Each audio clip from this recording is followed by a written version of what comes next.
Hello नमस्कार, welcome to Kargil news India में आस्था शर्मा। तो आइए आज की बड़ी खबरों पे नजर डालते हैं। भारत में रह रही एक पोलिश महिला ने हीट वेव कवरेज में दोहरे मापदंड का आरोप लगाया। कहा, भारत की गर्मी पर मजाक उड़ाया जाता है जबकि यूरोप के लिए सहानुभूति दिखाई जाती है। राघव चड्ढा को दिल्ली हाईकोर्ट से बड़ी राहत। हाईकोर्ट ने उनके खिलाफ सोशल मीडिया पर फैलाए जा रहे मान हानिकारक और एआई से छेड़छाड़ किए गए कंटेंट को हटाने का निर्देश दिया। महाराष्ट्र में शिंदे गुट को बड़ी राजनीतिक बढ़त। उद्धव सेना छोड़कर शिंदे गुट में शामिल होने के एक दिन बाद ही सचिन अहिर ने महाराष्ट्र के अहम चुनाव में जीत दर्ज की। रिटायरमेंट से कुछ घंटे पहले आईएएस अधिकारी गिरफ्तार। सीबीआई ने हरियाणा के 504 करोड़ के आईडीएफसी बैंक घोटाले में निलंबित आईएएस अधिकारी प्रदीप कुमार को गिरफ्तार किया। महाराष्ट्र सरकार एआई स्मार्ट क्लास के लिए बनाएगी नई गाइडलाइन। एआई स्मार्ट क्लास के इस्तेमाल को लेकर एसओपी तैयार करने के लिए विशेषज्ञ समिति गठित की जाएगी। शिवसेना में इस्तीफों के बीच संजय राउत का बड़ा बयान। उन्होंने कहा कि कुछ लोगों को ज्यादा महत्व मिलने से वफादार नेता आहत हैं और पार्टी को आत्ममंथन करना चाहिए।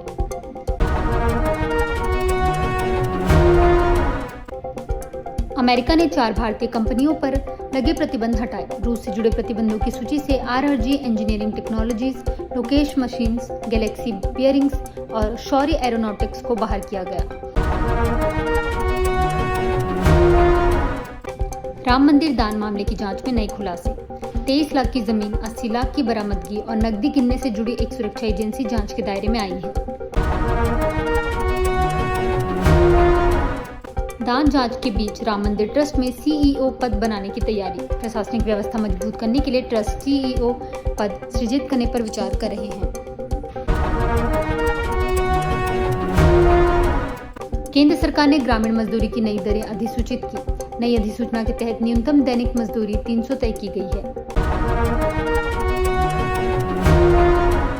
कनाडा की कंजर्वेटिव पार्टी में बड़ा फेरबदल। पार्टी नेता पियरे पाइलिवर ने भारतीय मूल के 3 सांसदों को अहम जिम्मेदारियां सौंपी। बंगाल में बीजेपी शासन पर कांग्रेस का हमला। केसी वेणुगोपाल ने कहा कि पश्चिम बंगाल में बीजेपी की सरकार बनी तो हालात अन्य बीजेपी शासित राज्यों जैसे होंगे। हिमाचल प्रदेश में मानसून का कहर। कई सड़कें बंद। भारी बारिश से नदियों का जलस्तर बढ़ा। मौसम विभाग ने ऑरेंज अलर्ट जारी किया। कमर्शियल एलपीजी और एटीएफ के दाम घटे।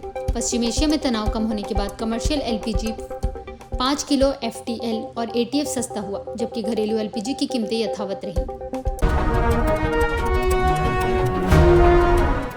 रिश्वतखोरी मामले में आईपीएस अधिकारी दीपक गहलावत गिरफ्तार। सीबीआई ने ट्रैप कार्रवाई के आधार पर उन्हें गिरफ्तार किया। इससे पहले एक दिल्ली पुलिस इंस्पेक्टर और कथित बिचौलिया भी पकड़े जा चुके हैं।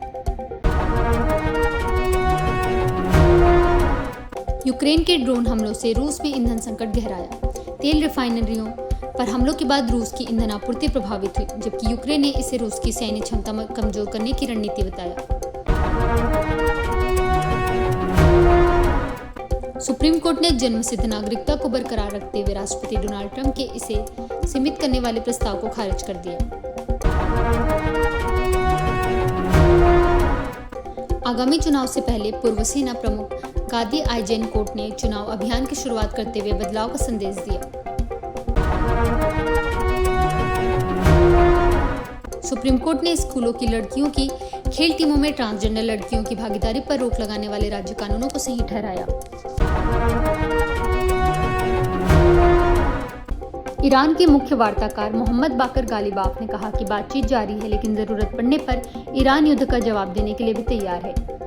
अमेरिकी नाकाबंदी के दौरान ईरान एक भी बैरल तेल निर्यात नहीं कर सका। बिहार, पश्चिम बंगाल और झारखंड को रेलवे की बड़ी सौगात। भारतीय रेलवे ने 1131 करोड़ की रेल अवसंरचना परियोजना को मंजूरी दी है, जिससे तीनों राज्यों में रेल संचालन और बेहतर होगा। प्राइम मिनिस्टर नरेंद्र मोदी ने ईरान के राष्ट्रपति से बातचीत की।